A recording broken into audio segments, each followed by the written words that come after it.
Hello everyone, welcome to CUT 24/7। My name is Aman Mehta और आज हम पढ़ने वाले हैं वन शॉट में डिसोल्यूशन ऑफ पार्टनरशिप फर्म का चैप्टर। तो ये चैप्टर अकाउंटेंसी पार्टनरशिप अकाउंटिंग का लास्ट चैप्टर है और बहुत इंपॉर्टेंट चैप्टर है। अगर हम बोर्ड एग्जाम में बात करें कंपलसरी क्वेश्चंस आते हैं इसके अंदर से।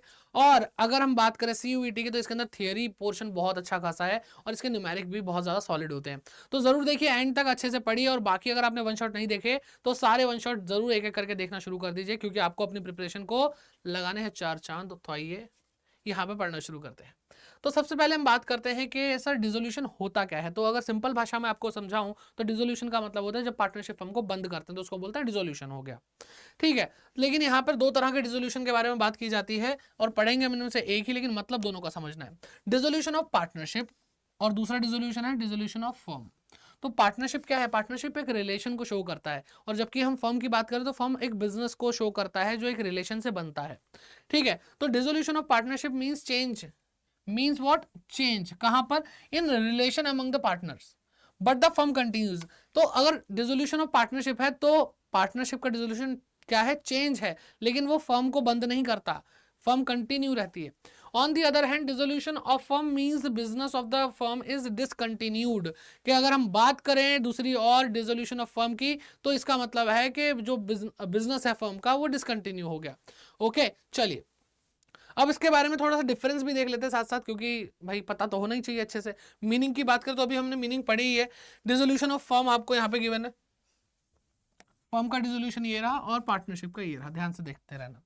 तो मीनिंग क्या बताई? मीनिंग बताई क्लोजर ऑफ द फर्म। ठीक है, मेन बात यही है, end of the business, business relationship among all partners. यहाँ पे क्या है? ये एक चेंज है, यहाँ पे क्लोजर है, यहाँ पे चेंज है in the business relationship among the partners but firm continues. ठीक है, फिर कोर्ट इंटरवेंशन के बारे में बात करते हैं। फर्म को बंद करने में क्या हो सकता है? जो पार्टनर्स है वो वॉलंटरी अपनी इच्छा से भी बंद कर सकते हैं और कोर्ट का ऑर्डर आए तब भी बंद करना पड़ता है। लेकिन अगर रिलेशनशिप में चेंज होते हैं, यानी डिसोल्यूशन ऑफ पार्टनरशिप की बात है, तो वो वॉलंटरी होता है। कोई भी आपको कंपलसरी बोल नहीं सकता कि आपको अपना क्या कहते हैं रिलेशंस चेंज करने, डिसोल्यूशन ऑफ पार्टनरशिप करना पड़ेगा आपको। ठीक है, तो वो वॉलंटरी होता है। फिर आता है बिजनेस कंटिन्यूएशन। बिजनेस कंटिन्यूएशन की बात करें तो firm comes to an end. यहाँ पे कंटिन्यूटी तो भाई नहीं रह पाती, सिंपल सी बात है। कंटिन्यूएशन की बात कर रहे हैं तो फर्म एंड हो जाती है, लेकिन यहाँ पे फर्म कंटिन्यू रहती है। फिर क्लोजर ऑफ बुक। अब जब फर्म ही बंद हो गई तो बुक्स का क्या आचार डालेंगे, तो उसको भी क्लोज करेंगे। और यहाँ पे फर्म बंद नहीं हुए तो बुक्स ऑफ अकाउंट को क्लोज करने की कोई जरूरत नहीं होती है। फिर असेट और लायबिलिटी के बारे में बात करते हैं। अगर बिजनेस खत्म हो चुका है तो इसका मतलब क्या है कि आपको क्या करना पड़ेगा? आपको असेट बेच करके जो भी पैसा आएगा अपनी लायबिलिटी चुकाओ और बाकी पैसा अपने घर को लेके जाओ। ठीक है, तो यहाँ पे लिखा भी असेट को रियलाइज किया जाता है, लायबिलिटी को सेटल किया जाता है और जो बैलेंस बचता है वो पार्टनर्स में बांट दिया जाता है। लेकिन यहाँ पर ऐसा कुछ नहीं होता, यहाँ पे रीवैल्यू किया जाता है, क्योंकि रिलेशन बदल रहा है तो यहाँ पे रीवैल्यूएशन करना पड़ता है। आपने पहले चैप्टर पढ़े होंगे तो वहीं पे सारा लॉजिक छुपा हुआ है। ठीक है, और उससे गेन या लॉस होता है तो वो क्या करेंगे, उसको हम उसको डिस्ट्रीब्यूट कर देंगे पार्टनर्स में ओल्ड प्रॉफिट शेयरिंग रेशियो में। फिर बात करते हैं इकोनॉमिक रिलेशन में, तो यहाँ पे इकोनॉमिक रिलेशन ही खत्म हो जाते हैं, यहाँ पे चेंज होते हैं सिर्फ। फिर बात करते हैं इफेक्ट की, तो इफेक्ट क्या है? Dissolution of firm also means dissolution of partnership.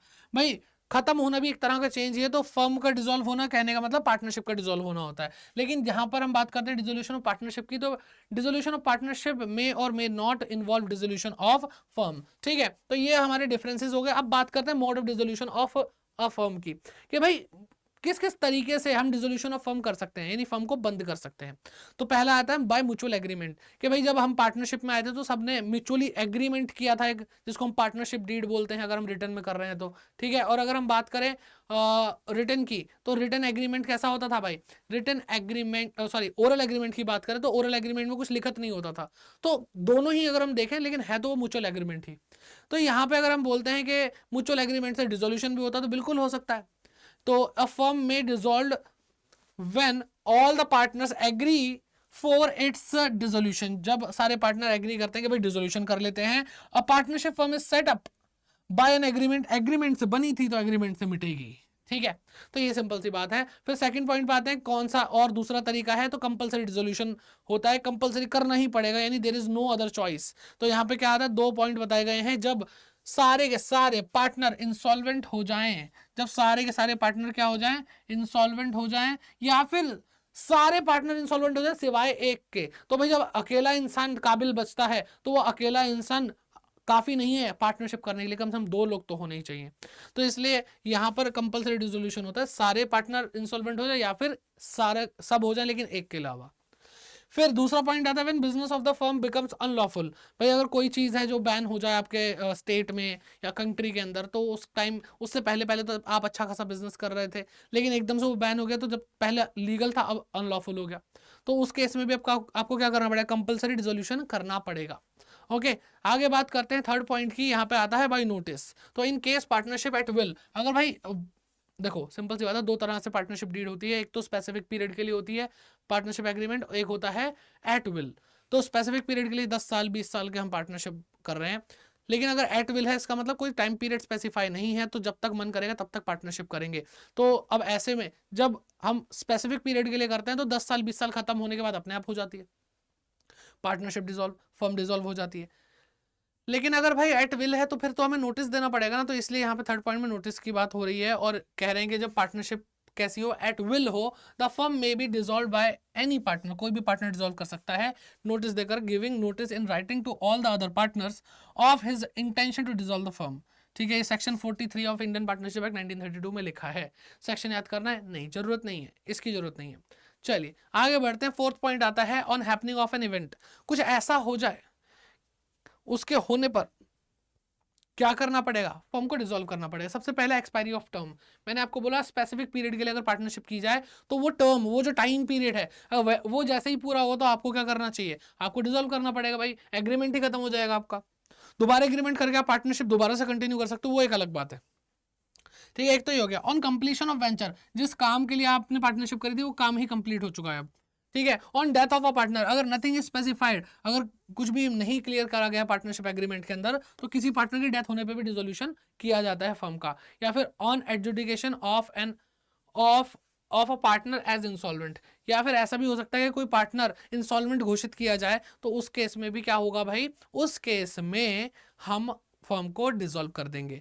ठीक है, एंड लास्ट जो मोड है, मोड ऑफ डिसोल्यूशन, वो मेरा फेवरेट है, वो है कोर्ट में pass order for the dissolution of the firm. तो डिसोल्यूशन बाय कोर्ट की बात कर रहे हैं। अब कोर्ट कब कब आकर के बोलेगी चलो बंद करो, तो सबसे पहली चीज आती है कि अगर आपका जो पार्टनर है, कोई भी पार्टनर, ठीक है, अब partner becomes a person of unsound mind है, उसका दिमाग हिल जाए, पागल हो जाए, ठीक है, तो फिर क्या होगा, फिर पार्टनरशिप फर्म को डिसॉल्व करना पड़ेगा, कोर्ट आकर ऑर्डर देगी, दे सकती है। A partner becomes permanently incapable of performing his duties as a partner, अगर कोई पार्टनर परमानेंटली इनकैपेबल हो जाए due to any major accident और वॉट एवर एल्स, ठीक है, तो वहां पर वो क्या हो जाएगा भाई, परमानेंटली इनकैपेबल हो जाएगा अपनी ड्यूटीज को निभाने के लिए एज अ पार्टनर, तो वहां पर भी कोर्ट आकर के फर्म को ऑर्डर दे सकती है कि डिसॉल्व कर दो। ठीक, और फिर आता है C point, a partner is found guilty of misconduct, कि एक पार्टनर है वो पाया गया, ठीक है, एक मिसकंडक्ट में, घपले में दोषी पाया गया, ठीक है, वो छोटा सा विजय माल्या निकला, which is likely to adversely affect the business of the firm, और वो भाई एडवर्सली अफेक्ट कर रहा है बिजनेस को, फर्म के बिजनेस को, तो इसलिए हम क्या कर सकते हैं, कोर्ट क्या कर सकती है, ऑर्डर पास कर सकती है कि भाई डिसॉल्व कर लो।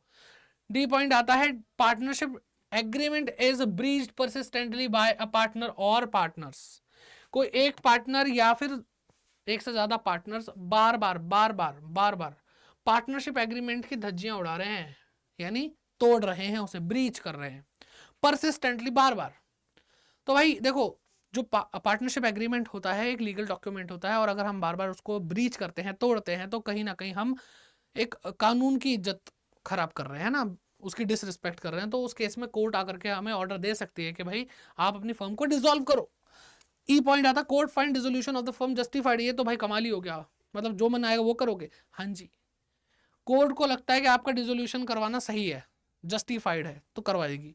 अब इसके पीछे अगर थोड़ा सा सोचें तो भाई कोर्ट क्या कहती है, कोर्ट का कहने का मतलब ये होता है कि भाई आपका जो काम है आप कुछ गलत नहीं कर रहे हो, लॉफुल है, सब कुछ है, ठीक है, लेकिन आप जो भी कर रहे हो सब कुछ सही होने के बावजूद भी वो पब्लिक इंटरेस्ट के अगेंस्ट है, तो यानी जनहित में जारी नहीं हो रहा, वो जनहित के अगेंस्ट है, तो फिर उस केस में कोर्ट कहती है कि भाई डिसोल्यूशन जस्टिफाइड है, कि खत्म कर दो। ठीक है, तो मतलब मान लो आपके फैन फॉलोइंग इतनी हो गई आपके बिजनेस की, कोई आपको कुछ बोलता है मार काट मचा देते हैं लोग, ऐसे घटिया सा एग्जांपल दिया मैंने, कोई नहीं, when the business of the firm can not be carried on accept at a loss, कि अगर कोई फर्म का बिजनेस लॉस के सिवा चल ही नहीं सकता, मतलब बिजनेस चला रहे हैं, लॉस होता जा रहा होता जा रहा होता जा रहा है, तो बिना लॉस के चल ही नहीं रहा, बस लॉस ही लॉस होगा। जब सामने फ्यूचर एकदम अंधकार में ब्राइट दिख रहा है, अंधकार में मतलब अंधकार दिख रहा है, तो कोर्ट पास कर सकती है ऑर्डर कि भाई बंद कर लो, हमें तुम पे तरस आ चुका है, तुम्हें खुद पे आए या ना आए। ठीक, चलिए तो हमने पांचों पॉइंट पढ़ लिया। बात करते हैं two issues at the time of dissolution के, कौन से दो मुद्दे हैं जिसके ऊपर हमें ध्यान देना होता है किस पे, डिसोल्यूशन के टाइम पे। तो पहला आता है सेटलमेंट ऑफ अकाउंट, के भाई किस तरह से सारे अकाउंट सेटल किए जाएंगे, असेट वगैरह बेच करके सारे क्रेडिटर लोन वगैरह को चुकाया जाएगा। फिर दूसरा आता है पेमेंट ऑफ फर्म्स डेट, और फिर आता है पेमेंट ऑफ प्राइवेट डेट। तो इन दोनों को पढ़ना है। तो चलिए पहले देखते हैं settlement of accounts, section 48 of Indian partnership act 1932। सबसे पहले बात कर रहे हैं ये लॉस के ट्रीटमेंट की, कि भाई लॉस है हमारे पास और इस लॉस के अंदर इंक्लूडेड है कैपिटल की कमी, डेफिशिएंसी, कि आपके कैपिटल का कोई नेगेटिव बैलेंस रह रहा है, तो उसको भी हम देखेंगे, उसको लॉस में ही कंसीडर करेंगे। तो सबसे पहली चीज है कि अगर ये ऐसा कोई लॉस है जिसके अंदर कैपिटल की डेफिशिएंसी भी है, तो उस लॉस को सबसे पहले प्रॉफिट से सेट ऑफ किया जाएगा, प्रॉफिट से पे आउट किया जाएगा। ठीक है, तो पे कहाँ से किया जाएगा, प्रॉफिट से पे किया जाएगा। लेकिन अगर प्रॉफिट के बावजूद प्रॉफिट खत्म हो जाता है लॉस पे करते करते, तो अभी भी लॉस जिंदा है, तो फिर उसको कैपिटल में से पे किया जाएगा। और फिर भी अगर लॉस बच जाता है, तो फिर उस लॉस के लिए हर इंडिविजुअल पार्टनर अपने प्रॉफिट शेयरिंग रेशियो के हिसाब से पैसा ला करके खत्म करेगा, यानी चुकाएगा। ठीक है, फिर बात आती है, लॉस तो हो गया, अब बात आती है असेट्स को कैसे देखेंगे। तो जो भी असेट्स होती हैं उनको हम क्या करते हैं, बेचते हैं और उनसे पैसा रियलाइज करते हैं, मतलब पैसा लेते हैं, बेच करके पैसा मिलेगा। अब जो पैसा मिलेगा उसको कैसे अप्लाई करोगे, उसकी एप्लीकेशन की बात हो रही है। तो इसके लिए प्रायोरिटी सेट की गई है कि पहले क्या करेंगे, फिर क्या करेंगे, फिर क्या करेंगे और फिर क्या करेंगे। तो सबसे पहले जो भी पैसा आएगा हमारे पास, उसको हम थर्ड पार्टी को देंगे। थर्ड पार्टी मतलब जो हमारे बिल्कुल पराये लोग हैं, जो हमारे लिए आउटसाइडर हैं, जैसे बैंक जिससे हमने लोन ले रखा है, क्रेडिटर, सप्लायर्स, जो भी हो सकता है। तो ये क्या है, ये लोग वो लोग हैं जो भाई बिल्कुल थर्ड पार्टी हैं, आउटसाइडर हैं। और भाई सिंपल सी बात है, यही ज़्यादा नाक कटती है। अपने घर गृहस्थी की बात है ना, दोस्ती यारी में अगर पैसा वैसा ना दो तो एक बार को लड़ाई झगड़ा करके आपस में बात सुलझ जाती है। लेकिन थर्ड पार्टी तो भाई पूरा इज्जत उछाल देगी समाज में, है ना। तो इसलिए सबसे पहले हम क्या करते हैं, थर्ड पार्टी को पे करते हैं, जो फर्म का डेट है थर्ड पार्टी का। फिर आता है पार्टनर्स लोन अकाउंट। अब उस पार्टनर को हम थर्ड पार्टी के बाद हम उस पार्टनर को पे करेंगे जिसने थर्ड पार्टी की तरह एक्ट किया है, यानी था तो वो अपना लेकिन काम किया है परायों वाला, यानी पार्टनर ने लोन दे दिया, तो उस पार्टनर के लोन को हम चुकाएंगे, पार्टनर के लोन को चुकाएंगे। अब ये दोनों काम हो जाएंगे, उसके बाद हम पार्टनर्स की कैपिटल को देंगे कि भैया हमारे जो मालिक लोग हैं उनको भी कैपिटल वापस करनी है, करेंगे। और उसके अलावा अगर अब कुछ बच जाता है तो वो पार्टनर्स में ही बांट दिया जाएगा उनके प्रॉफिट शेयरिंग रेशियो के हिसाब से। तो पहले नंबर पे ये, दूसरे पे ये, तीसरे पे ये, चौथे पे ये। ऐसा मत करना पहले पे ये, फिर दूसरे पे ये, तीसरे पे, चौथे पे ना, जैसे सीक्वेंस है 1 2 3 4 वैसे ही पे करना है। ठीक है, तो चलिए आगे बढ़ते हैं। अब पढ़ते हैं payment to firms debt and private debt, section 49। अब ये फर्म का डेट क्या होता है, प्राइवेट डेट क्या होता है। फर्म का डेट होता है जो फर्म ने उधार लिया है बाहर वालों से, आउटसाइडर से। और प्राइवेट डेट का मतलब होता है जो पार्टनर्स ने प्राइवेट कैपेसिटी के अंदर, अपनी पर्सनल कैपेसिटी के अंदर उधार लिया हुआ है। ठीक है, मेरे घर का राशन मेरे फर्म के उधार से कोई लेने देना नहीं उसका। ओके, तो फर्म्स डेट विच फर्म्स ओज टू आउटसाइडर, यानी बाहर वालों से जो उधार ले रखा है। प्राइवेट डेट का मतलब होता है विच अ पार्टनर ओज, यानी पार्टनर ने उधार ले रखा पर्सनल कैपेसिटी में।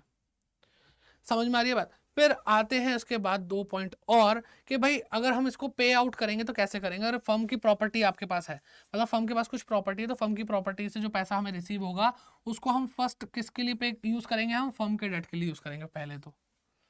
ठीक है, और उसके बाद अगर सरप्लस यानी एक्स्ट्रा अमाउंट बच जाता है, कि फर्म की प्रॉपर्टी थी 10 लाख रुपए की, फर्म का डेट था 8 लाख का, अब 2 लाख रुपए हमारे पास सरप्लस बच गया, तो इसका हम क्या करेंगे, if any is applied toward the payment of partners private debt. तो प्राइवेट डेट जो है पार्टनर का, उसके लिए वो 2 लाख रुपए यूज हो जाएंगे, जो भी बचेगा इन केस। ठीक है, to the extent of his share, ये बात हमेशा ध्यान रखना, ये लाइन बहुत इंपॉर्टेंट है। To the extent of his share, कि भाई 2 लाख रुपए में, जैसे मान लो एबीसी 3 पार्टनर है, तो एबीसी में 2 लाख रुपए जो उनके प्रॉफिट शेयरिंग रेशियो के हिसाब से उनका हिस्सा बनता, 2 लाख रुपए में से सिर्फ उतना ही क्या कहते हैं उनका प्राइवेट डेट चुकाया जाएगा। पूरे 2 लाख रुपए ए को या बी को या सी को नहीं मिलने वाले। ठीक है, फिर बात करते हैं प्राइवेट प्रॉपर्टी की। अगर भाई पार्टनर के खुद के क्या कहते हैं भाई बंगले हैं, गाड़ी है, तो फिर उसका क्या होगा, जो भी प्रॉपर्टी है तो उसको फर्स्ट यूज किसके लिए करेंगे, payment of his private debt, यानी उसके खुद के प्राइवेट डेट जो है उसके लिए हम पहले यूज करेंगे। और अगर सरप्लस बच जाता है प्राइवेट प्रॉपर्टी का, तो फिर फर्म के डेट पे हम उसको लगा सकते हैं, यानी हमारे बिजनेस का जो उधार है उसको हम चुकाएंगे उसके प्राइवेट डेट से। और यही चीज हमने पहले पढ़ी हुई है कि पार्टनर की जो लाइबिलिटी होती है वो अनलिमिटेड होती है मेरे भाई। ठीक है, चलिए आगे बढ़ते हैं और पढ़ते हैं accounting treatment on dissolution of firm. तो अभी तक तो हम थियरी पढ़ रहे थे, अब देखो ये मोड आ चुका है जहां पर हमें किसकी तरफ मुड़ना है, हमें न्यूमेरिकल्स की तरफ मुड़ना है। और जो थियरी पढ़ी थी देखो उसका फायदा यहाँ पर कि सबसे पहले रिवैल्यूएशन अकाउंट बनेगा, फिर पार्टनर लोन अकाउंट बनेगा, फिर पार्टनर्स कैपिटल अकाउंट बनेगा, फिर बैंक या कैश अकाउंट बन जाएगा। तो देखो ये रियलाइजेशन अकाउंट प्रायोरिटी वाइज बन रहा है, मतलब पहले रियलाइजेशन अकाउंट क्यों बन रहा है, क्योंकि थर्ड पार्टी को पे करना है। फिर सेकंड नंबर पे हमें पार्टनर के लोन को पे करना था ऑब्वियसली, फिर पार्टनर की कैपिटल को पे करना था ऑब्वियसली, और जो बच जाता वो बैंक के कैश से हम पेमेंट कर देते किसकी, पार्टनर्स को पे कर देते जो एक्स्ट्रा पैसा बच जाता। देखो वही सीक्वेंस है, उसी तरीके से अकाउंटिंग भी हो रही है। ठीक है, तो सबसे पहले रियलाइजेशन अकाउंट पढ़ना। रियलाइजेशन अकाउंट क्या होता है, तो रियलाइजेशन अकाउंट वो अकाउंट होता है जब जब क्या कहते हैं डिसोल्यूशन होता है तो हम ये अकाउंट खोलते हैं और सारी बैलेंस शीट की लाइबिलिटी और असेट को ट्रांसफर कर लेते हैं। सारी का मतलब सारी नहीं, कुछ छोड़ करके। अब कौन कौन सी कैसे कैसे छोड़ेंगे हम लाइबिलिटीज या असेट्स, तो उनके बारे में हम बात करते हैं और कहाँ कहाँ ट्रांसफर करेंगे और क्या क्या इस अकाउंट के अंदर आएगा देखते हैं। तो भाई सबसे पहली चीज तो ये है कि जो भी सारी की सारी हम लाइबिलिटी को ट्रांसफर कर लेंगे, सारी की सारी असेट को ट्रांसफर करेंगे एक्सेप्ट किसके सिवा, फिक्टिशियस असेट के सिवा और कैश या बैंक के सिवा। अब कैश या बैंक को क्यों नहीं लेकर के जा रहे, पहले तो मैं वो बता दूं कि सारी की सारी असेट्स को हम रियलाइजेशन में इसलिए लेके जा रहे हैं ताकि हम उसको बेच सकें और बेच करके पैसा आए। अब जब कैश या बैंक खुद ही अपने आप में खुद पैसा है तो उसको लेके जाने की जरूरत ही क्या है। ठीक है, बात रही फिक्टिशियस सेट की, तो फिक्टिशियस सेट होती क्या, सबसे पहले तो पॉइंट ये आएगा, कई बच्चों को नहीं पता होगा जो आप देख रहे हैं। फिक्टिशियस असेट वो असेट होती है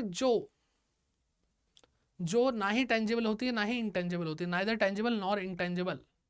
ठीक है, अब जैसे deferred revenue expenditure asset side पे दिखाते हैं, प्रॉफिट एंड लॉस का डेबिट जो बैलेंस होता है वो हम एसेट साइड पे दिखाते हैं। तो ये एसेट साइड पे दिखाते हैं, तो क्या ये डेबिट बैलेंस क्या होता है, प्रॉफिट एंड लॉस का लॉस होता है। क्या ये लॉस अगर एसेट साइड पे दिखा रहे हैं तो इस लॉस को बेच करके कुछ मिलेगा क्या, नहीं। तो हमें क्या समझ में आता है, फिक्टिशियस एसेट को बेच करके कुछ नहीं मिलता, ये खोखली एसेट होती है। ठीक है, इसलिए इनको हम पार्टनर की कैपिटल से राइट ऑफ कर देते हैं, यानी ये एसेट खत्म कर देते हैं और पार्टनर की कैपिटल से वो अमाउंट माइनस कर देते हैं, कम कर देते हैं।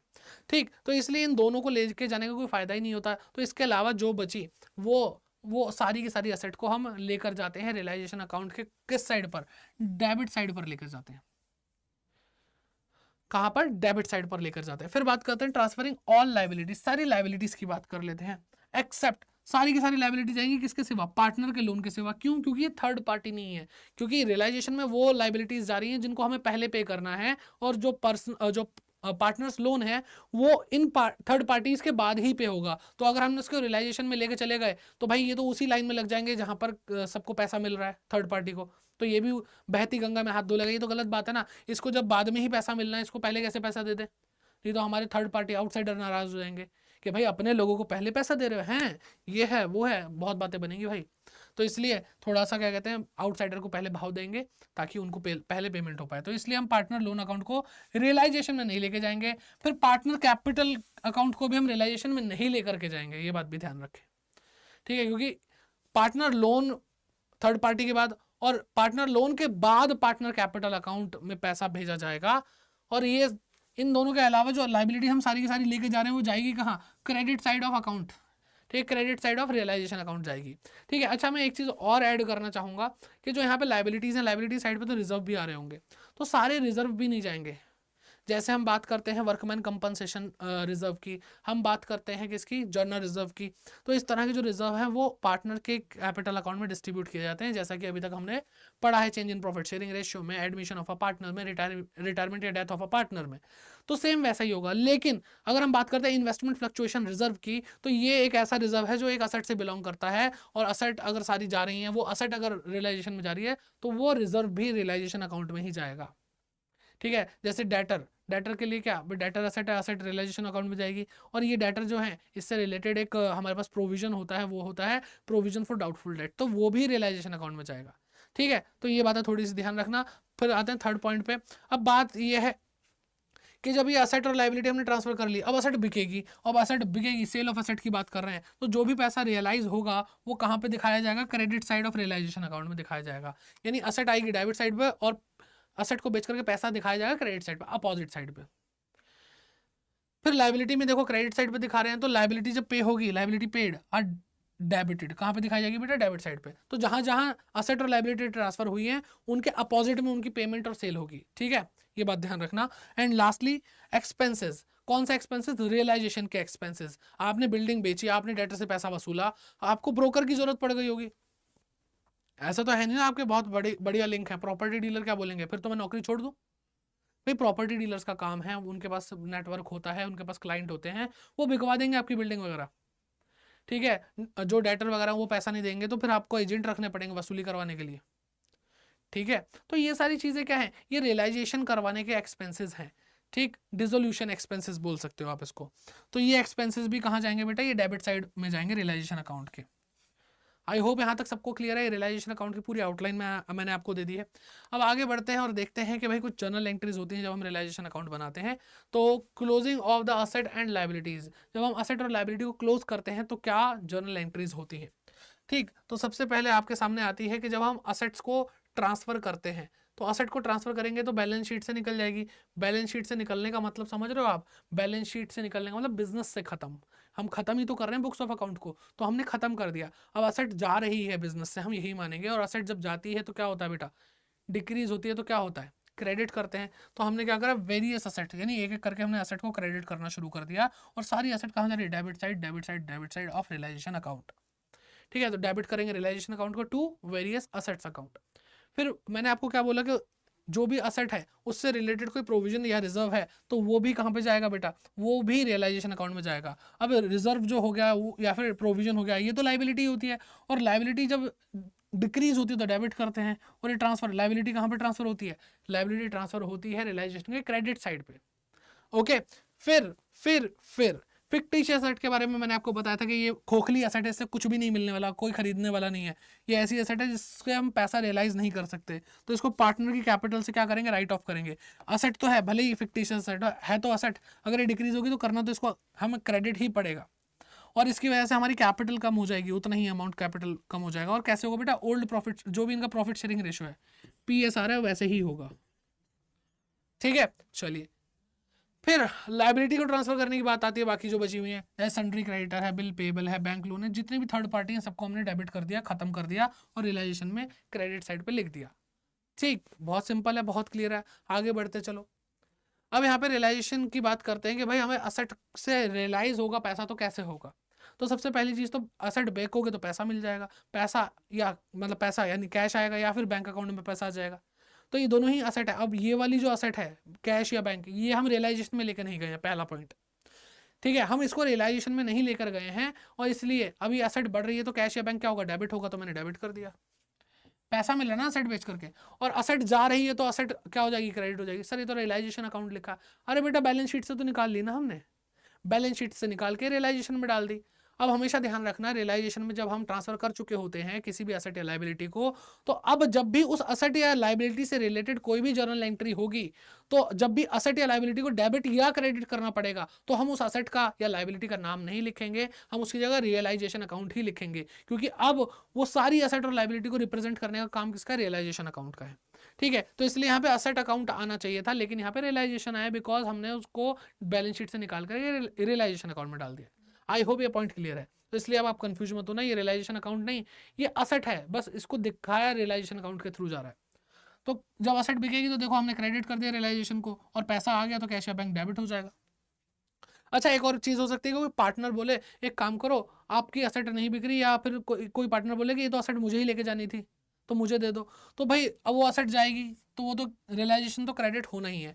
लेकिन अब जब कोई पार्टनर ही लेकर के जा रहा है तो वो पैसा तो देगा नहीं, वो कहेगा मेरी कैपिटल है ना, तो कैपिटल में से क्या कहते हैं एडजस्ट कर लेना, तो उसके हम कैपिटल उतने अमाउंट से डिक्रीज कर देंगे। तो एक तो ये हो गया। फिर आ गया कि कोई हमारी असेट बिक नहीं रही और हमारे दरवाजे पे बार बार हमारे जो पैसा हमसे लेने वाले हैं, हमारे आउटसाइडर, वो आ रहे हैं, अरे भैया पैसा दो हमारा, तुम तो बिजनेस बंद करके भाग रहे हो। तो अब हम क्या होगा, अरे भाई हमारी एसेट बिक नहीं रही, हमारी एसेट नहीं बिक रही, वो कहेंगे तुम्हारी एसेट ही उठा के लेके जा रहे हैं हम। अब अगर ऐसा होता है कि when the asset are given to any of the creditor toward payment of his dues, तो फिर क्या एंट्री होती है? सर यहाँ पे तो एंट्री नहीं है, एंट्री ही नहीं होती इसकी। सर क्यों एंट्री नहीं होती? देखो बेटा, देखो अगर हमने क्रेडिटर को पेमेंट कर दी, और क्रेडिटर कहाँ पे, अब रियलाइजेशन अकाउंट में, तो हम रियलाइजेशन अकाउंट लिखेंगे, क्रेडिटर अकाउंट तो लिखेंगे नहीं, तो हमारी एसेट, हमारी लायबिलिटी कम हो गई, तो रियलाइजेशन अकाउंट डेबिट। ठीक है, अब हमारी एसेट भी चली गई, एसेट जाती है तो भी अब हम रियलाइजेशन अकाउंट को ही क्रेडिट कर रहे हैं, तो रियलाइजेशन अकाउंट क्रेडिट। तो बेटा कोई भी एंट्री आपने अभी ऐसी नहीं देखी होगी जिसमें वही अकाउंट डेबिट हो रहा है, वही अकाउंट क्रेडिट हो रहा है, क्योंकि ऐसी एंट्री को फायदा नहीं होता। तो ये एंट्री क्या हो जाती है बेटा, क्या नलीफाई हो जाती है, खत्म हो जाती है, जीरो इम्पैक्ट आ जाता है इसका। इसलिए ऐसे केस में हम क्या कोई भी एंट्री नहीं करता। I hope this is clear.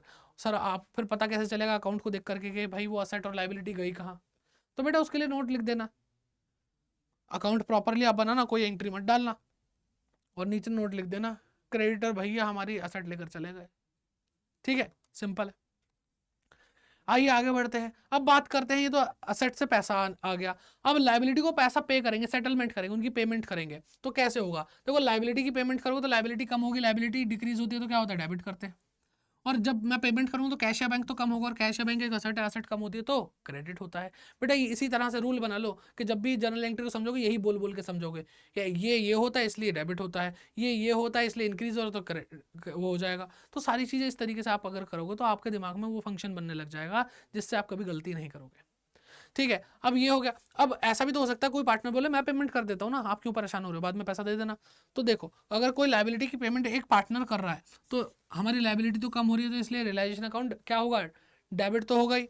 फिर पैसा नहीं दिया, पैसा किसने दिया, पार्टनर ने दिया, पार्टनर की कैपिटल, हम कहेंगे भाई पार्टनर तुम भले इंसान हो, तुम्हारी कैपिटल बढ़ा देते हैं क्योंकि तुमने हमारे बिहाफ पर पैसा दिया है, तो उतना पैसा हम उसकी कैपिटल अकाउंट में डाल देंगे। समझ में आ रही है बात? चले आगे, चलिए आगे बढ़ते हैं रियलाइजेशन एक्सपेंस की ओर। अब रियलाइजेशन एक्सपेंस क्या है उसको देखो। रियलाइजेशन एक्सपेंसेस पे होंगे ऑब्वियसली, और रियलाइजेशन अकाउंट से ही होंगे, तो एक्सपेंसेस क्या होते हैं, डेबिट होते हैं, तो इसलिए रियलाइजेशन अकाउंट क्या हो जाएगा, डेबिट हो जाएगा। और मैं पेमेंट करूंगा रियलाइजेशन एक्सपेंसेस की तो कैश या बैंक कम होगा, और कैश या बैंक एक असेट है, एसेट कम होती है तो क्रेडिट होता है। ओके, फिर when realisation expenses are borne by the firm but paid by a partner.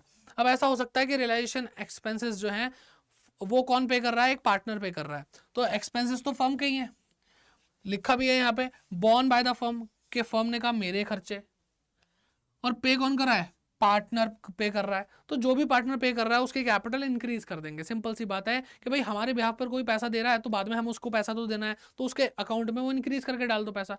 ठीक, अब आगे बढ़ते हैं, और रियलाइजेशन के कुछ और केसेस हैं यहाँ पे। When the firm pays fixed amount, अब देखो बेटा ध्यान से समझना, और ये जो केस है इसके अलावा आगे जो हम पढ़ेंगे रियलाइजेशन एक्सपेंसेस का केस थोड़ा कनेक्ट होने वाला है। तो when the firm pays fixed amount, अगर फर्म पे करती है fixed amount to a partner as his remuneration for undertaking dissolution of the firm and the partner is to be bear the dissolution expenses। यहाँ पे लिखा है कि अगर एक फर्म बोलती है एक हम तुम्हें पार्टनर एक फिक्स अमाउंट देंगे रेम्युनरेशन के रूप में, यानी सैलरी कमीशन के रूप में, for undertaking dissolution of the firm, कि तुम अगर हमारे फर्म का डिसोल्यूशन करवाओगे, तुम सारी भागा दौड़ी करो, किसको बिल्डिंग बेचनी है, कैसे बिल्डिंग बेचनी है, क्या करना है क्या नहीं करना, सब कुछ तुम देखो। ठीक है, और जो खर्चे होंगे डिसोल्यूशन के वो भी तुम्हारे ही, अब तुम्हें पैसा दे रहे हैं ना, अब तुम बोलो तुम्हें कितना पैसा चाहिए, 10,000 20,000 जो भी फाइनल होता है, तो वो उसकी रेम्युनरेशन फिक्स हो जाती है। उसके बाद रियलाइजेशन के खर्चे भी उसी के, और सारी सरदर्दी भी उसकी। तो अब इस केस के अंदर मान लो 20,000 रुपये फाइनलाइज करे, 20,000 रुपये फाइनलाइज करे, 20,000 रुपये फाइनलाइज करे, तो 20,000 रुपये जो रेम्युनरेशन दी है वो किस लिए दी है, रियलाइजेशन के लिए दी है, तो फर्म के लिए यही 20,000 रुपये रियलाइजेशन एक्सपेंस हो गया। ठीक है, पार्टनर के कैपिटल अकाउंट में डाल दिए। फिर बात करते हैं if expenses are paid by the firm on behalf of a partner, कि अगर पार्टनर बोलता है कि ये रियलाइजेशन एक्सपेंस तुम्हारा नहीं है, ये मेरा है, तुम टेंशन लो ही मत, तुम्हारा एक्सपेंस ही नहीं, तुम रिकॉर्ड मत करो, ये मेरी सरदर्दी मैं ले लेता हूं अपने ऊपर। लेकिन भाई उसने सरदर्दी तो ले ली, पेमेंट करने के लिए वो आया ही नहीं, तो रियलाइजेशन एक्सपेंस जब फर्म के नहीं तो रियलाइजेशन अकाउंट डेबिट फर्म के अकाउंटिंग में होगा ही नहीं, ठीक है।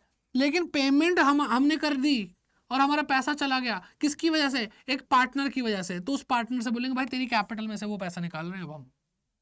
क्यों बोला था हमने, कहा था क्यों बोला था कि डिसोल्यूशन एक्सपेंस मेरे होंगे, जब नहीं होता तुमसे तो, है ना। तो भाई पैसे तो तुमसे ही लेंगे। ठीक, अब एक और स्लाइड बची है जिसके अंदर हम रियलाइजेशन एक्सपेंसेस पढ़ेंगे, इसके बाद खत्म हो जाएगा। और ये वाला पॉइंट अब बहुत मजेदार है, हमारी जो पिछला स्लाइड थी ये वाला पॉइंट इससे रिलेटेड आएगा, ठीक है। तो अकाउंटिंग एंट्री देख रहे हैं, अब ध्यान से पढ़ना बेटा। जो केस है when the firm pays amount to a partner as remuneration for dissolution of the firm, कि भाई फर्म क्या कर रही है, पार्टनर को रेम्युनरेशन पे कर रही है डिसोल्यूशन के लिए। बट ये बट पे ध्यान दो, but dissolution expenses borne by firm.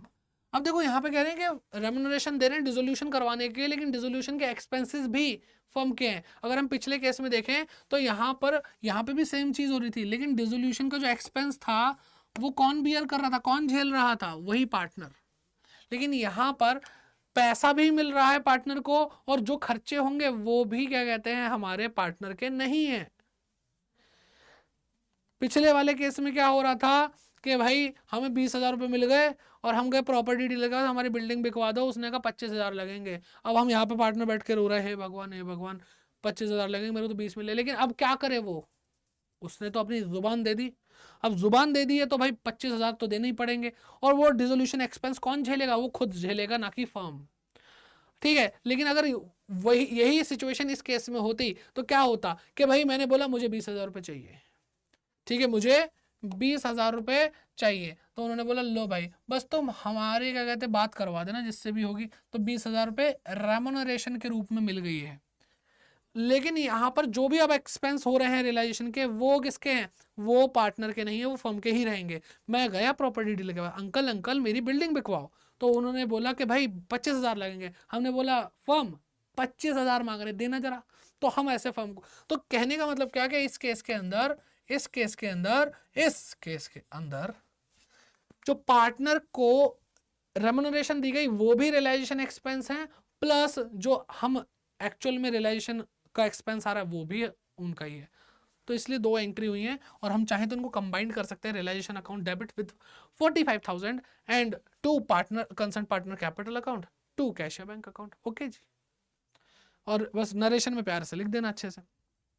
अब लास्ट केस आता है when realisation expenses are to be borne by one partner. एक पार्टनर है जिसका नाम है एक्स, उसने बोला कि भाई मैं झेल लूंगा ये सारे खर्चे, फर्म को जरूरत नहीं है। लेकिन जब वक्त आया तो वो पार्टनर था ही नहीं पेमेंट करने के लिए, और जो दूसरा पार्टनर था वाई, उसको पेमेंट करनी पड़ गई। अब वाई को पेमेंट करनी पड़ गई, बेचारा बिना वजह पिस गया ना। अब वाई बोलेगा कि मेरे को मेरे पैसे वापस दे भाई, मैंने तो नहीं बोला था ना कि जो रियलाइजेशन के एक्सपेंसेस मेरे होंगे। तो एक्स की कैपिटल में से पैसा निकाल करके, उसकी कैपिटल कम करके हम वाई की कैपिटल में पैसे डाल देंगे, सिंपल एज दैट, ठीक है। चलिए, ये आई थिंक क्लियर हो गया होगा, और अब रियलाइजेशन की सूरत देखने का वक्त आ चुका है। तो देखो अभी तक हमने पढ़ा है, देखो रियलाइजेशन एक नॉमिनल अकाउंट है, नो डाउट नॉमिनल अकाउंट है, और यहाँ पे फिर वही होगा, डेबिट साइड पे सारी बकवास चीजें होंगी और क्रेडिट साइड पे सारी प्यारी प्यारी चीजें होंगी। लेकिन हमने पहली स्लाइड में पढ़ लिया था रियलाइजेशन की, बहुत कुछ समझ में आ चुका था। तो डेबिट साइड पे सारी एसेट ट्रांसफर होती है, तो लिखेंगे टू सन्ड्री एसेट्स, और सारी एसेट का एक एक करके नाम लिख देंगे, और जो भी अमाउंट यहाँ पे आएगा उसको टोटल करके अंदर लिख देंगे। और फिर लाइबिलिटी ट्रांसफर होती है, तो यहाँ पे लिखेंगे बस सन्ड्री लाइबिलिटी, जितनी भी लाइबिलिटी सब लिख देना, सन्ड्री लाइबिलिटीज, और यहाँ पे लाइबिलिटी अमाउंट, फिर टोटल करके अंदर।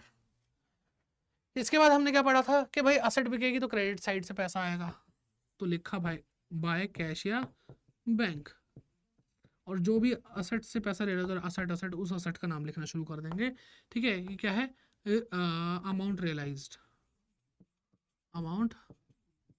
रियलाइज्ड फ्रॉम असेट्स, ठीक है। जो भी अमाउंट हमें रियलाइज हुआ वो लिख करके अंदर। अब इन सन्ड्री लाइबिलिटी को पे करेंगे किस साइड से, इस साइड से लिखेंगे टू कैश या बैंक, क्या लिखेंगे, टू कैश या बैंक अकाउंट लिखेंगे। फिर जो भी लाइबिलिटी पे कर रहे हैं सब लिख देंगे, ठीक है। लाइबिलिटी पेड, समझ में आई बात, लाइबिलिटी पेड। अब जो भी अमाउंट हमने पे किया वो यहाँ लिख करके टोटल करके अंदर लिख देंगे। तो ये तो अब देखो मेन मेन चीज़ें हमने कर ली। रियलाइजेशन एक्सपेंसेस होंगे तो लिखेंगे कैश या बैंक। पेमेंट तो कैश या बैंक से ही होगी ना, तो कैश या बैंक अकाउंट आएगा। क्या लिखेंगे? Realisation expense.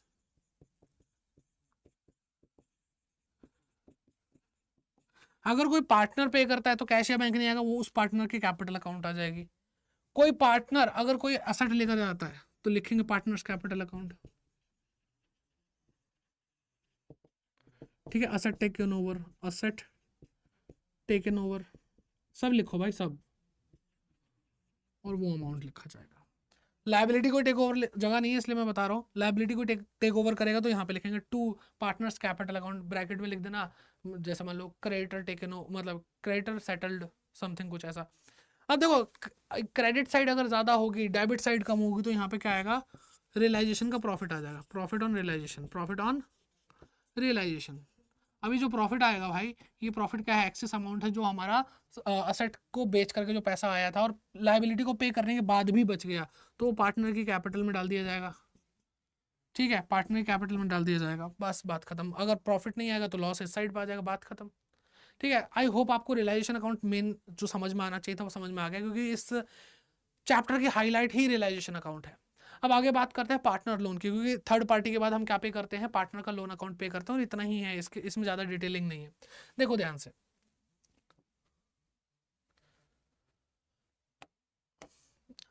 पहली बात तो ये है कि इसको रियलाइजेशन अकाउंट में नहीं लेके जाएंगे, ये बात हमें पहले ही बता दी, not transfer to realisation account. तो फिर ये कहाँ जाएगा? ये कहीं नहीं जाएगा, है ना। It remains credited in account itself, यानी खुद के ही अकाउंट में रहेगा। पार्टनर्स लोन अकाउंट तो पार्टनर लोन अकाउंट में ही रहने वाला है ये। ठीक है, ये आउटसाइड लाइबिलिटी यानी थर्ड पार्टी के बाद पे किया जाएगा, पता नहीं क्या लिखा है ये, but before payment of capital, capital को पे करने से पहले दिया जाएगा। यानी थर्ड पार्टी के बाद और कैपिटल से पहले पेमेंट हो जाएगी इसकी। जर्नल एंट्री क्या होगी? ये लाइबिलिटी है, लाइबिलिटी जब पे होगी तो क्या होगा? लाइबिलिटी कम होती है, कम करने पे डेबिट करते हैं उसको, तो पार्टनर लोन अकाउंट डेबिट हो जाएगा। कैश या बैंक कम हो जाएगा, पेमेंट करोगे तो पैसे तो जाएंगे ना, और जब पैसे जाते हैं तो बैंक या कैश अकाउंट कम हो जाता है, क्रेडिट हो जाता है। ठीक है, चलिए, तो यहाँ तक ये तो पार्टनर लोन था, रियलाइजेशन भी पढ़ लिया। अब कैपिटल की बारी, जिसको हमें थोड़ा और अच्छे से पढ़ना है।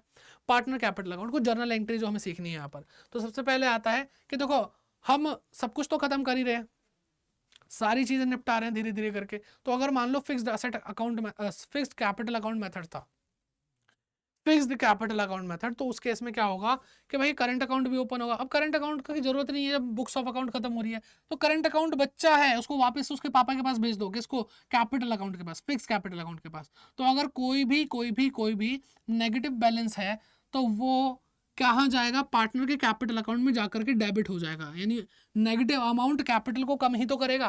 तो इसलिए पार्टनर की जो कैपिटल अकाउंट है वो क्या हुई है? डेबिट हुई है, और नेगेटिव अमाउंट, डेबिट अमाउंट खत्म होगा कैसे? क्रेडिट करके। तो लिखा है concern partners capital account debit to concern person partners current account.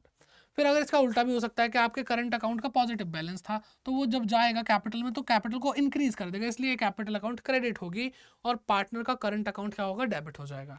फिर बात करते हैं कि जो चीज़ें हम लेकर नहीं गए थे लाइबिलिटी साइड में से, जैसे कि हम नहीं लेके गए थे प्रॉफिट एंड लॉस का प्रॉफिट, यानी हमारा एक्यूमुलेटेड प्रॉफिट, कोई जर्नल रिजर्व था वो नहीं लेके गए थे, तो वो पार्टनर को दिया जाएगा, उनके प्रॉफिट शेयरिंग रेशियो में दिया जाएगा।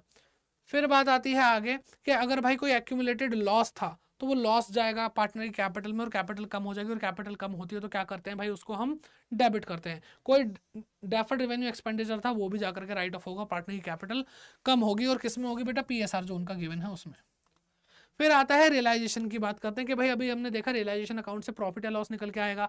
अब प्रॉफिट अगर निकल के आएगा तो पार्टनर की कैपिटल में जाकर जुड़ेगा, और पार्टनर की कैपिटल इंक्रीज हो जाएगी, और इंक्रीज होती है तो क्या होता है? पार्टनर की कैपिटल क्रेडिट होती है। और कैसे?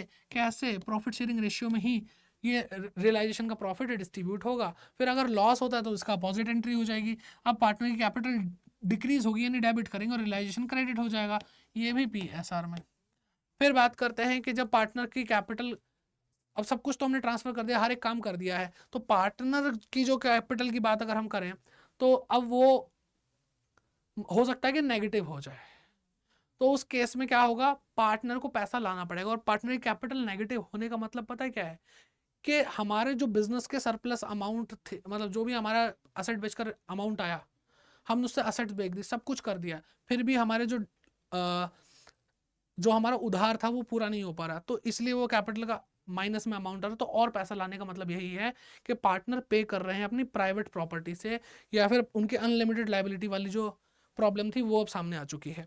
ठीक है, तो अब वो और कैपिटल लाएंगे ताकि वो कम से कम जीरो तक तो पहुंच सके और कैश बढ़ जाएगा। ठीक है, और ऐसा हो सकता है कि भाई पार्टनर का कैपिटल अभी भी बची रह गई है और पार्टनर अब अपना अपना पैसा लेकर के जाएंगे, और पार्टनर अपना पैसा लेकर जाएंगे, कैपिटल कम हो जाएगी और कैश या बैंक भी कम हो जाएगा। तो ये सारी जर्नल एंट्रीज थी पार्टनर्स कैपिटल अकाउंट से रिलेटेड, लेकिन अभी गुडविल बाकी है मेरे दोस्त।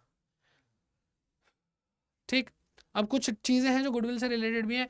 अब यहाँ पे दो कैटेगरी बनाई गई है। Goodwill appears in the balance sheet. अगर गुडविल बैलेंस शीट में अपीयर कर रही है तो इसका मतलब ये परचेस्ड गुडविल है। पहली चीज तो ये क्या है भाई, ये परचेज गुडविल है। और अगर यहाँ पे लिखा does not appear in the balance sheet, that means self generated goodwill है। याद है बेटा गुडविल वाला चैप्टर? गुडविल वाला चैप्टर याद है बेटा? मैंने आपको दो तरह की गुडविल बताई थी, परचेज गुडविल और सेल्फ जनरेटेड गुडविल।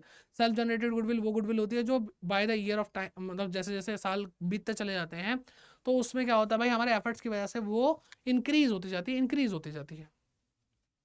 ठीक, अब ऐसे क्या कहते हैं, अब देखो सिंपल सी बात है, परचेज गुडविल वो होती है जो हमने किसी बिजनेस को पैसा दे करके उसकी गुडविल ली, उसका नाम यूज कर रहे हैं। अब अगर जब ये बैलेंस शीट में नहीं है तो ये ट्रांसफर हो भी नहीं सकती रियलाइजेशन अकाउंट में, लेकिन ये बैलेंस शीट में ये ट्रांसफर हो जाएगी। और असेट, गुडविल एक असेट है, असेट ट्रांसफर होगी तो असेट तो कम हो रही है, तो इसलिए गुडविल क्रेडिट हो रही है। अब बात करते हैं कि रियलाइज्ड कैश रियलाइज, क्या इसको बेच करके पैसा मिल सकता है? जी बिल्कुल मिल सकता है। तो पैसा मिलेगा, कैश या बैंक अकाउंट बढ़ जाएगा और रियलाइजेशन क्रेडिट हो जाएगा। सर ये तो बैलेंस शीट में नहीं थी, इससे पैसा कैसे रियलाइज होगा? बेटा इससे भी हो जाएगा। सेल्फ जनरेटेड गुडविल होती तो गुडविल है, जब हम बेचेंगे तो बिजनेस के साथ साथ वो गुडविल भी जाएगी, तो उसका पैसा हम ले सकते हैं। तो ये और ये एंट्री क्या होगी बेटा? सेम होगी। फिर बात करते हैं one of the partner agrees to pay for goodwill. अगर कोई पार्टनर कहता है कि ये गुडविल मुझे दे दे ठाकुर, तो हम उसको गुडविल दे देंगे। गुडविल अब कहाँ पे? रियलाइजेशन अकाउंट में, तो अब रियलाइजेशन अकाउंट क्रेडिट हो रहा है। ठीक है, रियलाइजेशन अकाउंट क्रेडिट हो रहा है। और पार्टनर की कैपिटल, अब चाहे सेल्फ जनरेटेड गुडविल हो चाहे परचेज गुडविल हो, सेम एंट्री होगी, क्योंकि दी तो जा रही है, वो गुडविल दी जा सकती है ना, तो सेम एंट्री होगी। कोई दिक्कत परेशानी है भाई, कमेंट बॉक्स में कमेंट करके जरूर पूछ ले। आगे बढ़ते हैं, debit balance of partners capital account. अगर किसी भी पार्टनर के कैपिटल अकाउंट डेबिट बैलेंस आता है, डेबिट बैलेंस का मतलब क्या है भाई? डेबिट बैलेंस, डेबिट बैलेंस, मेरा डेबिट बैलेंस, डेबिट बैलेंस का मतलब नेगेटिव बैलेंस, नेगेटिव बैलेंस। तो उसमें, उस केस में क्या करेंगे? देखो दो बातें होती हैं। अगर आप पार्टनर हो और आपका नेगेटिव बैलेंस है कैपिटल अकाउंट का, तो वहां पर आपको क्या ध्यान रखना है कि भाई अगर आपने अपने ही बिजनेस को, अपनी ही फर्म को लोन दे रखा है तो बात अलग है। लेकिन अगर लोन नहीं दे रखा तो सिंपल सी बात है कि आपको आपकी फर्म से कुछ लेना नहीं है, सिर्फ ये नेगेटिव बैलेंस भरना है, वापस जाके पे करना है। और जब आपको ये पे करना होगा तो वो पैसा लाना पड़ेगा, ब्रिंग करना पड़ेगा, लाना ही पड़ेगा भाई, कोई और रास्ता नहीं है। लेकिन अगर आपके साथ क्या होता है, आपके साथ यहाँ पर ऐसा है कि आपका नेगेटिव बैलेंस तो आ ही चुका है, लेकिन आपने लोन भी दे रखा है, तो आपकी फर्म आपसे फालतू नहीं बोल सकती। वो बोलेगी नेगेटिव बैलेंस है, पैसा लाओ। हम बोलेंगे तुम्हें लोन दे रखा, तुम पहले उधार में दबे हो, नालायक। ठीक है, तो उस केस में क्या होगा? इस लोन से उस लोन अकाउंट में ट्रांसफर कर दिया जाएगा। सर एक बार समझाएंगे थोड़ा डिटेल में एग्जांपल देके? जी बिल्कुल समझाएंगे। ये लो भाई एग्जांपल। तो एग्जांपल, 3 एग्जांपल ले लिया, एक की क्या बात है ना, दिल बहुत बड़ा बेटा। लोन फ्रॉम हरीश, हरीश एक पार्टनर है, लोन भाई उसने दे रखा 50,000 रुपए का, and balance in his capital account है ना, क्रेडिट बैलेंस है यानी पॉजिटिव बैलेंस है। तो जो अभी हमने पढ़ा उसकी तो बात ही नहीं हो रही, ये नॉर्मल है कि भाई उस केस में चुपचाप से लोन पे कर देंगे, पैसा कम हो जाएगा और लोन पे कर देंगे, तो हरीश का लोन भी खत्म। लोन एक लाइबिलिटी है फर्म के लिए और खत्म होगी तो डेबिट करेंगे।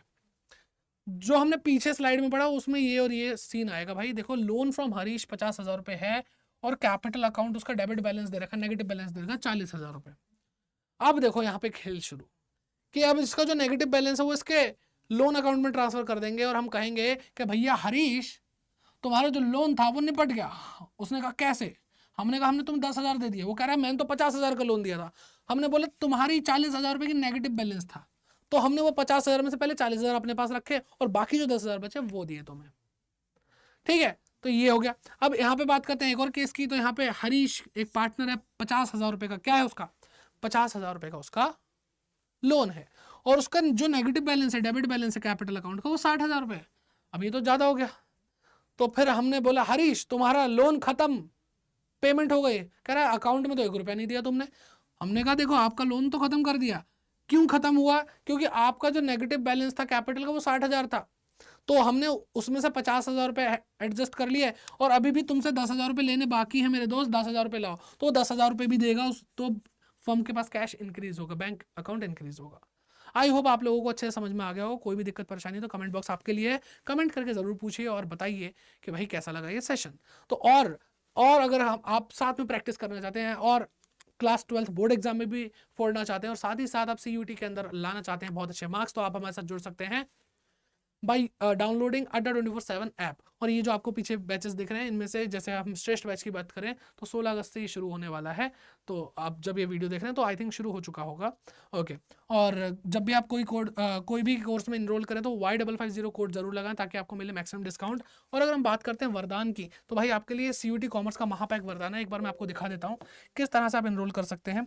ठीक है, आप अड्डा 24/7 ऐप डाउनलोड कर लें, ज़्यादा बेटर है। और अगर एक और ऑप्शन है आपके पास, आप गूगल पे जाकर अड्डा 24/7 सर्च करेंगे तो आपको ये वेबसाइट दिखेगी। ऑल कोर्सेज पे क्लिक करेंगे आप, ठीक है, और अंडरग्रेड एंट्रेंस एग्जाम पे जाएंगे। फिर यहाँ पे CUET दिखाई देगा। फिर यहाँ पे साइंस कॉमर्स आर्ट्स सारे बच्चे पढ़ सकते हैं, तो कॉमर्स वाले हम तो फिलहाल। तो यहाँ पे आपको श्रेष्ठ बैच दिख रहा है, आपको अमाउंट यहाँ पे दिख रहा होगा अलग अलग बैचेस का। ठीक है, महापैक आपको दिख रहा होगा, ये देखो ये महापैक। अगर आपको यहाँ पे महापैक ना दिखे तो यहाँ पे एक व्यू ऑल का ऑप्शन आता है साइड पे, उस पर क्लिक कर लेना। तो यहाँ पे आपको महापैक 2 तरह के दिख रहे हैं, with books, without book. Without book में ई-बुक आपको फिर भी मिल जाएगी, और विद बुक्स में आपको प्रिंटेड बुक्स मिलेंगे आपके घर तक। और महापैक से फायदा क्या है मैं आपको बता देता हूँ। महापैक अगर आप लेते हैं तो पास्ट में जितने बैचेस आपने मिस करे हैं वो आपको मिल जाएंगे रिकॉर्डेड फॉर्मेट में, और जो करंटली बैच अब चल रहा है वो आपको लाइव मिलेगा। आप उसमें लाइव पढ़ सकते हैं, हमारे साथ इंटरेक्शन कर सकते हैं एकदम बढ़िया तरीके से। और फ्यूचर में जितने भी बैचेस CUET से रिलेटेड आएंगे वो आपको मिलते ही चले जाएंगे विदाउट एनी कॉस्ट आपको। यानी देखो, आप अगर कंपैरिजन भी करेंगे तो ये आपको अमाउंट है और उससे थोड़ा सा अमाउंट एक्स्ट्रा है, लेकिन महापैक के अंदर आप मल्टीपल रिवीजन कर सकते हैं, और आपको भाई मल्टीपल रिवीजन से आपका स्कोर अच्छा बनेगा। आपको हर तरीके के क्वेश्चन करवा दिए जाएंगे, क्योंकि आगे जो बैचेस आएंगे सिर्फ वो क्वेश्चन प्रैक्टिस वाले बैचेस होंगे जो एकदम लास्ट मोमेंट चल रहा होगा, वहाँ पे कॉन्सेप्ट पढ़ने का कोई लॉजिक भी नहीं बनता। ठीक है, तो आप क्या करेंगे, महापैक पे क्लिक कर सकते हैं, ठीक, और बाय नाउ पे क्लिक करेंगे। और आपसे पूछा कोड बताओ, तो भाई अमन सर ने बताया कोड Y550। क्या बताया? Y550। और जैसे ही आप अप्लाई करेंगे तो आपका जो ये कोर्स लगभग 15,000 का था, ये 12,449 रुपये का हो जाएगा। और ये जो फीस है भाई, ये बहुत नॉमिनल सी फीस है। और ये नॉमिनल सी फीस क्या होगी बेटा, ये अगर आप ऑफलाइन जाकर के 8-10 टीचर यहाँ पे आपको पढ़ाएंगे पूरा कोर्स, ठीक है, अकाउंट का, BST का, इकोनॉमिक्स का, मैथमेटिक्स का, इंग्लिश लैंग्वेज, हिंदी लैंग्वेज, साथ ही साथ आपको GT के 3 टीचर मिलेंगे वो। और सबसे बड़ी बात क्या है, ट्रस्टेड प्लेटफॉर्म है, ट्रस्टेड जो फैकल्टीज सब है, तो वो चीज़ आपको मिल रही है। और इतना क्या कहते हैं, टीचर आपको अगर 1 महीने में ऑफलाइन पढ़ा देंगे तो इससे ज़्यादा चार्ज हो जाएगा। तो इसलिए आपके लिए ये बेस्ट प्लेटफॉर्म रहेगा। और अगर आपको लगता है कि नहीं सर महापैक नहीं ले रहे, तो बेटा आपको इंडिविजुअल बैच परचेस कर सकते हैं, सेम कोड लगाएंगे Y550। तो आई होप आप लोगों को ये वीडियो पसंद आई होगी, और आप फिर एक कर्तव्य भी निभा लीजिए भाई। और वो कर्तव्य क्या है कि आपको इस वीडियो को लाइक करना है और सभी स्टूडेंट का शेयर करना है, और कमेंट करके इस क्लास का फीडबैक जरूर दीजिए कि आपको ये क्लास कैसी लगी। नए आए तो सब्सक्राइब जरूर कीजिए, और मिलते हैं फिर आपसे नेक्स्ट वीडियो में। तब तक के लिए bye bye, take care and keep growing.